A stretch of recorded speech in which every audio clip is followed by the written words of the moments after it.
Obviously ask for an aye vote. And let me say that, first of all, if the majority party, I had our druthers, we wouldn't make this decision.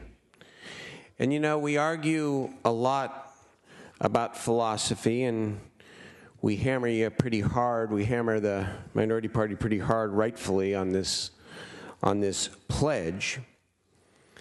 But really, what it comes down to is the fact that budgeting is about making choices.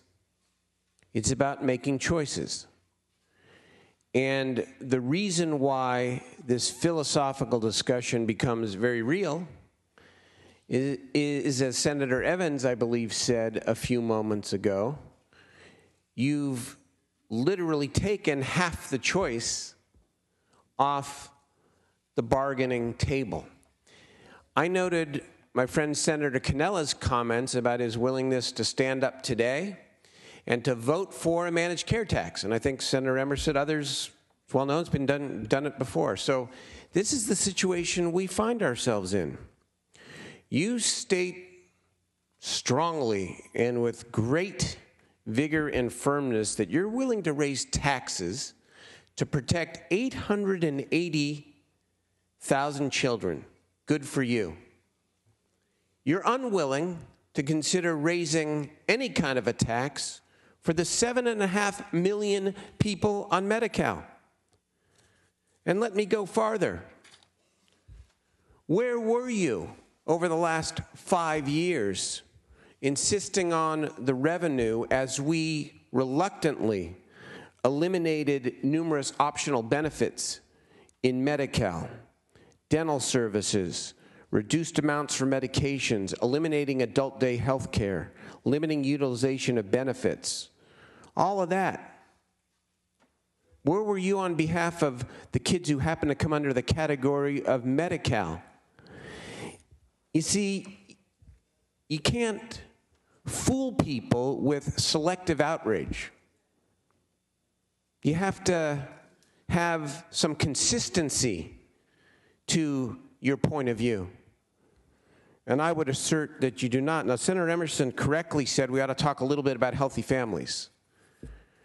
And I said I don't love this proposal, but it's not as bad as many of you are making it out to be. And let me point out a couple of facts that Senator Leno touched on in his opening as well. Number one, healthy families do not go away until every child in the program is transferred to Medi-Cal with an available provider. No child is transferred, and no county may transfer a child unless the county where they reside has met these readiness criteria. Namely, are there sufficient providers within the county to be able to effect the transfer in an appropriate way?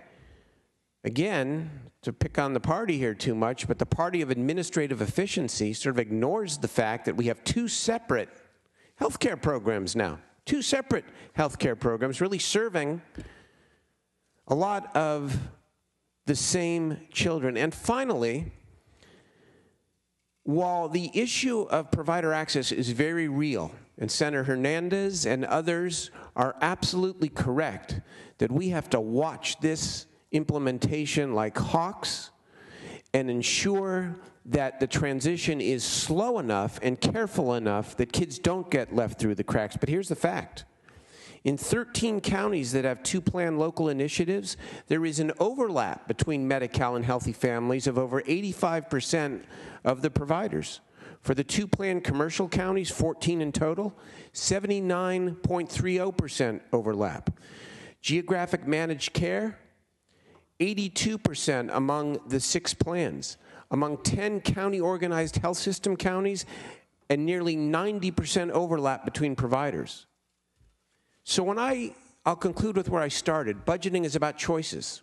And here's what we were confronted with as the majority party, willing to continually make decisions that I'd love to sign a pledge never to make on the cut side, but we never do.